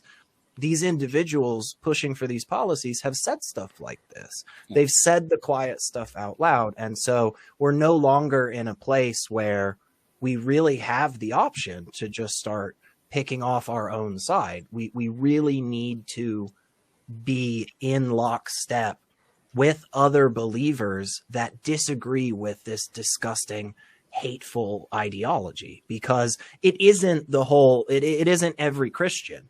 And again, hey, the peace loving, happy go lucky Methodists out there, I'm going to tell you, I think they're just as fucking wrong as the Christian nationalists on stuff, but at least they're not coming to take my friends away to jail or camps. And that's the boat that we're in. So outright kill them, like calling for transgenocide. Yeah, oh, if that's where we're at, let's recognize that and say, like, okay, first things first, and we put the fucking house out that's on fire, and then we can worry about what bushes we plant next fucking spring. Like, I get it, you paid a lot for these rose bushes and they're really pretty, like, but come on, man, the whole house is burning down. Like, so my favorite expression is that, like, the house is on fire, but you're rearranging the furniture. Yeah, like exactly. It doesn't matter. It's on fire. Everything has to be nice for when the fire department shows up. Yeah. They don't want to see dust all over the place. Yeah. Like I remember at least a couple of times when I was young, my mom mentioning, I'm sure y'all have probably heard, like, always make sure you're wearing clean underwear just in case. Like, that was my grandma. Yeah. And like, when I finally like thought about that one day, I was just like, if I'm dying on the side of the road, I don't care. Like, I'll be fucking naked. Just save my life. You're probably going to shoot yourself anyway. Yeah. You're probably having to be Nobody does. Yeah. See, with me, it just scared the crap out of me. Oh, it just scared the crap out of me because my mom wasn't that good of a driver. So I could get in the car accident. It makes sense. Hold on a second. If we killed 2 porcupines last month. No. But if the fear of not having clean underwear is what keeps you alive while you're dying, I think there's a plus to this. Oh no, I'm not. It's a butt plug. Hey, however you get through the day, man. If it's clean underwear, it's clean underwear. I just love the thought of like paramedics showing up to like the scene, and just being like, all right, what's going on? All right, somebody get me this, get me that. Oh man, he's got poop in his underwear. Never mind, guys, we're going home. We're going home. Sorry. Forget it. See, with me, it's like some people have Monday, Tuesday, Wednesday on their underwear. No, I just have, thank you for your help. I tip largely, work hard. No. You have like a wound that's like below your underwear line, and they're like, well, we need to take care. I'm like, well, my underwear's no longer clean, so That's okay. That's okay. I'm going to so. It's like every time. I mean, it's like any time I have gone to the hospital anyway, the first thing they tell me is like strip down and put this little fucking sheet on anyway. So it's like, whose benefit am I really wearing underwear for? I know that's off topic, but what is what those We're like? being We critical need your of the ass argument of exposed. underwear. You need to be able to get to your ass. That's why you have to wear this. What? Why does it like this? That's how they recognize The you. scent of blood is going to cover any poop stains anyway. So It's all gonna be gross and nasty. So just might as well accept it. That was the thing I think really did help me. I know again we're just totally off topic, but that was something that really helped me in life, was just like recognizing like, oh, you know what, man, like people are just gross. Like just everybody everywhere. There's always gross things. Like, have you ever sat there as your friend is just like uncontrollably vomiting in front of you? Like, it's gross. And then like the next time you're in that position, you can just think back to that and just be like, you know what though? I made it through. It was uncomfortable, but it wasn't that bad. Yeah. So it that just kind of reminds me of a party back in high school when I had a friend that turned into a human lawn sprinkler. I was throwing a party. He just broke up with his girlfriend, nailing back the alcohol, and he started throwing up, and it got everywhere. And I thought I've done that. Yeah, I thought I cleaned up all the evidence so I wouldn't get caught by my parents, but I forgot to check the ceiling. I got so drunk at a party and I drank too much like sugar with my alcohol that I was literally vomiting into that one of the drawers that you put. It's like at the bottom of a fridge that you like your vegetable drawer. And my friends are all there, like, and I'm crying because I'm embarrassed. They're like, "We've all done this. It's fine. Vomit." You hold on. You were vomiting in the vegetable crisper? Is that? I mean, did I get that right? That's the safest place to put a gun, right? Never look in there. I wouldn't look in there with all that vomit. That's no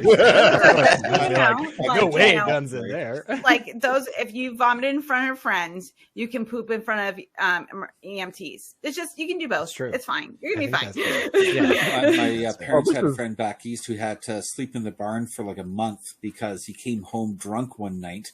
And he's in the bathroom, and he's about to lose his cookies or whatever. He's looking for the toilet. He can't find it. Looking for the sink. He can't find it. Okay, I'm going to throw up in the bathtub. Yeah. Turns out the next morning it was the baby's crib. Oh. So it was the. Was there a baby in it? Oh yeah. So he had to sleep in a barn outside in the barn for a month. it was like early winter too. So it's like, wow, that's definitely this is degenerating. To summarize.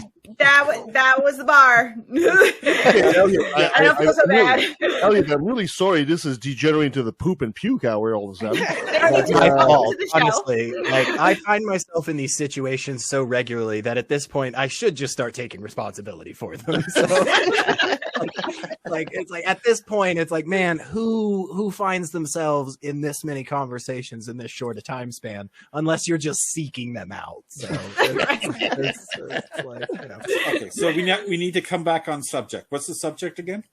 Christian Nazis suck. We've all decided that Nazis suck. Right. Yeah, that's one thing that really bugs me with Christian nationalists is like they'll get the support of Nazi groups. Meanwhile, it's like in both Canada and the United States, our grandparents died trying to fight the Nazis. Yes, and here we have a current generation like embracing it. Yes, and it's a case where it's like at some point when you're like protesting something and the Nazis show up, you kind of gotta ask, are we the baddies? Yeah, right. I think that legitimately is. I fully believe, again, challenge me anytime, any day, folks, but I fully believe that is a really good line for everybody, right? Not. Do the Nazis and I happen to agree on any particular thing? Not that, because I would be willing to bet you that most people who are avowed Nazis probably think that the Earth is a ball. They probably aren't all flat earthers, right? Okay, But you should definitely ask yourself when you're like, hey, I'm supporting this particular cause, and I have just now found out that apparently a huge proponent of this is this Nazi group. That is the moment where all reasonable people should go. Yeah, that should be a red flag. Yeah, let's take a step really back. big one. Yeah. Unfortunately, not the case. Yeah, Not always for some. and also I don't think people like when they hear they support certain causes, and you always have to, I'm like, who's backing this cause? This is Southern Poverty Law Center called them a hate group. Then you shouldn't be supporting that cause. Find out where the money's coming from. Find out who's backing them.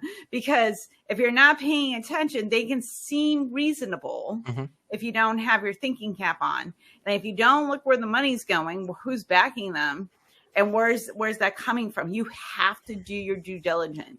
And that's even if it's a cause that you believe in, you have to. Because if you're aligning yourself with people that think that, liberty and freedom for me and not for thee, that's a problem.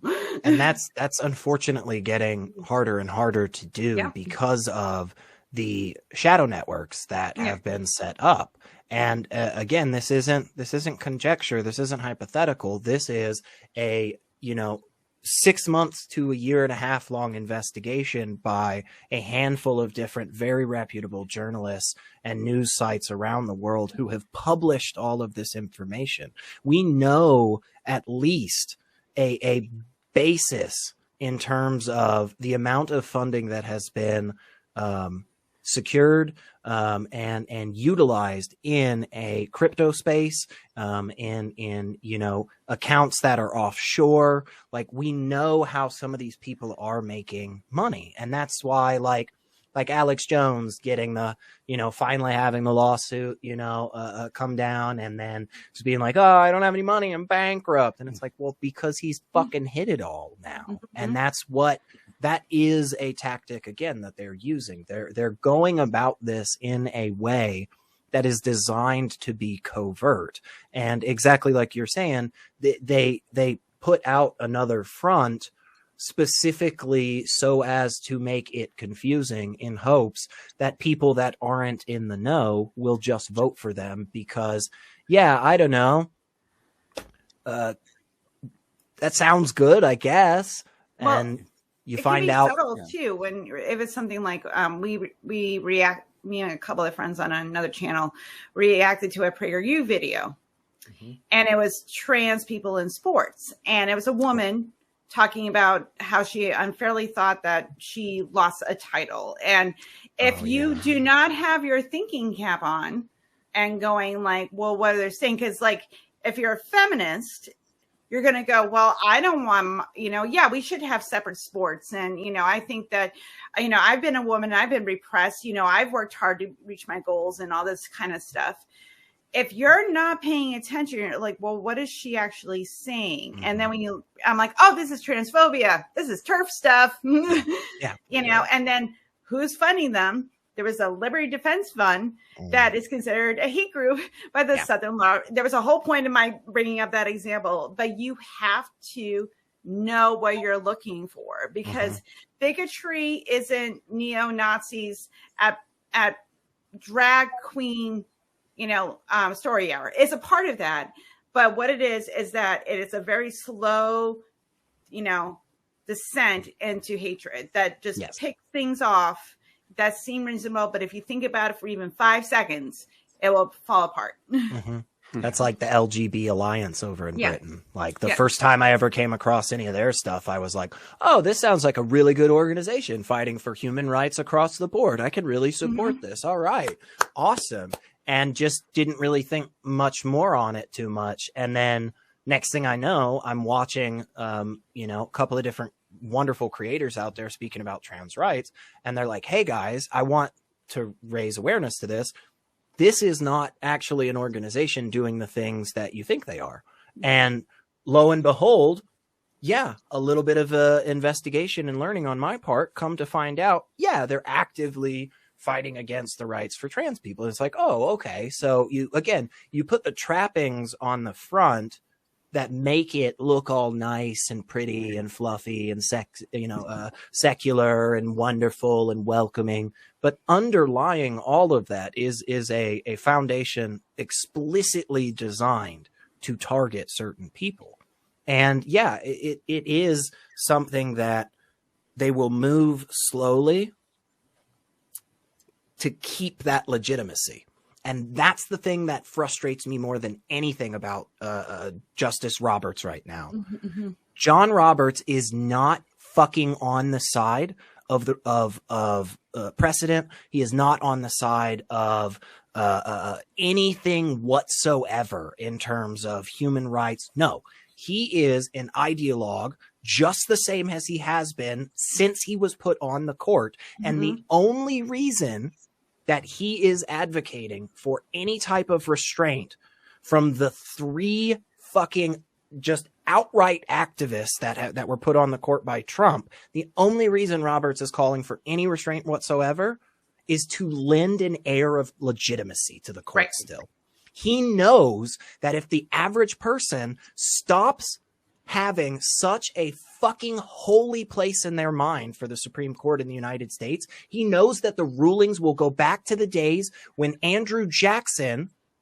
said, "Fuck you, Supreme Court, make me," and then just decided to kick a bunch of Native Americans off their land. So that was how it existed for years in the United States. And then the court was able to develop this truly special place, despite Americans not thinking very highly of a lot of presidents for decades, and not thinking very highly of Congress for decades. The Supreme Court has maintained a very high status in our eyes. And John Roberts is utilizing that. He is manipulating that on purpose because he is agreeing with all of these fucking decisions, folks. He is absolutely signing on to these in the affirmative. And he's saying, yeah, this is right. They are doing the right thing. They are evaluating this law correctly. But maybe we just do it a little softer. We just don't move so fast. And again, the only reason he's even saying that is specifically so that the average person keeps that special place for the Supreme Court. And we need to stop that. And we need to recognize that tactic and call it out and just flat out be like, that is bullshit. That is a lie. That's not what you want. Stop pretending. Yeah, a big problem that I see with the Supreme Court and most judges down in the States is they're appointed by they're either voted in on a small scale, or they're appointed by politicians as like thank yous and favors in the higher courts, or they'll be inserted because they know that they're going to vote the way the politician wants. Yep. In Canada, we don't have that. We have a bar association, and the bar association appoints judges on every level, and if you have some corruption going on, like Thomas right now, it's like they're uncovering all these favors and stuff that he's receiving.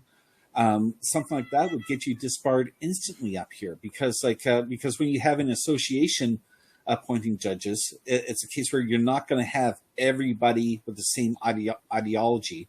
Where in the States, where you have one person appointing judges, it's that judge's ability to do the job, or their objectivity, is going to be completely subjective to the politician appointing them, instead of an association determining whether or not the judge is objective to the law. Like the judges are there to uphold the law, right, not to create the law. And that's one thing that really kind of bugs me in the U.S., because like when you see like women's rights rolled back, it's like, what's objective about that ruling? Is a complete theocratic position. We don't truly have any checks in place in our system for the judiciary, and we have been told, right, for a very, very long time that we do. We have been told that all the branches of the United States government are accountable, okay? But in reality,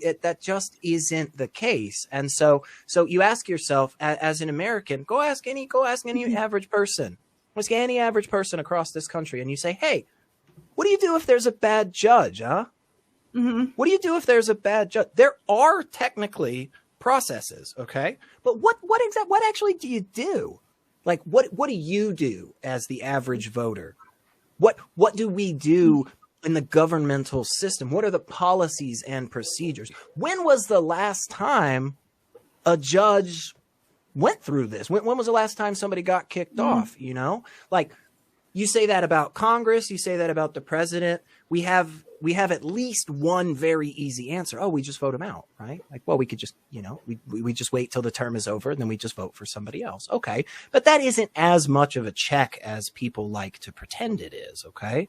Right. Especially if the people that we're voting in or out have the ability to completely change who votes for them.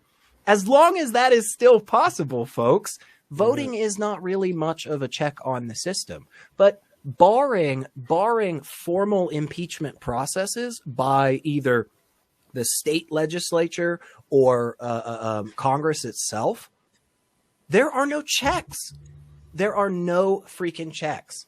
And that's just horrible. And we have to recognize that there are aspects of the United States governmental system that do not work. They are broken. And again, that's what I was genuinely hoping the outcome of Trump's presidency would be for most people, is that something would click in their brain that goes, oh, holy shit, there really is only the tiniest of strings that keeps this all up at the end of the day.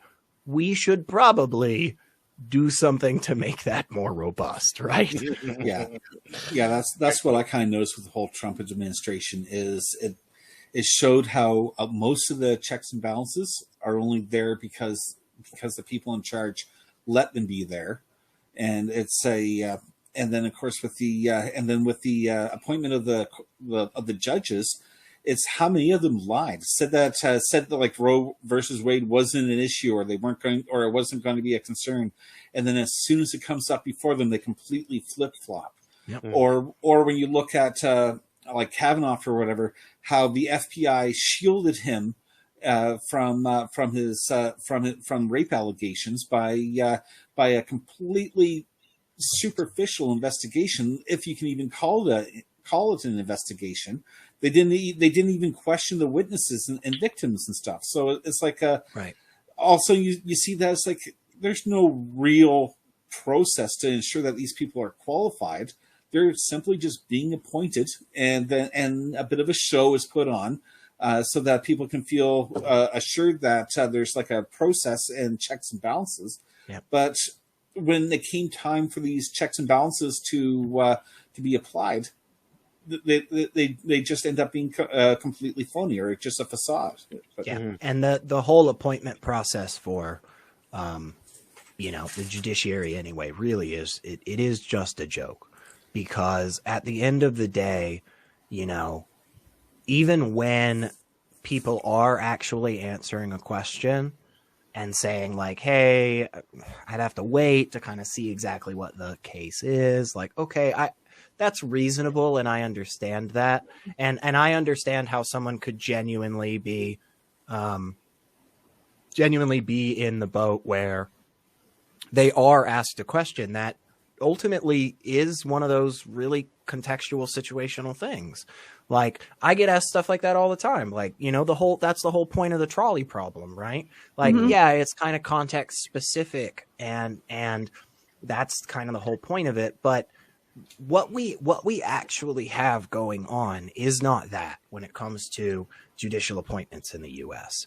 We don't actually have sincere people who are saying, look, this is a complicated issue and I'd have to wait and see all the specifics, because we have statements from them, right? In the past, they have just been on record saying these things. Like asking Samuel Alito what his thoughts are on abortion legality in the United States is stupid. It's fucking stupid. You don't need to do that. And you don't need to wait and go, well, he did say he'd uphold precedent. That's great. No, he won't. didn't do. Right, which he actively went against. That was his whole point. His whole point was the precedent was problematic. And so, yeah, like that, it really is just a show. And we need to, as, you know, concerned, engaged citizens in our government in the United States, we need to shore up those safeguards. We need to actually put into place procedures that can provide oversight and checks and balances on these various places in our government that just don't have any right now. And that's a huge problem. Excellent. I got to cut in, guys. We're running against the clock. Elliot, thank you so much for being on the show with us today. Yeah, really thank you. Yes, if people want to find out more about what you're doing, where can they find you? You can hit me up on Twitter, Secular Rarity. You can if you just go to YouTube these days and just type in Secular Rarity, my name, at least something will pop up. So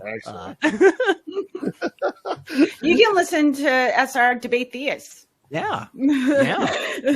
I take calls a lot of times and break down bad arguments on philosophy, and sometimes just hang out and screw around. Yeah. So all fun.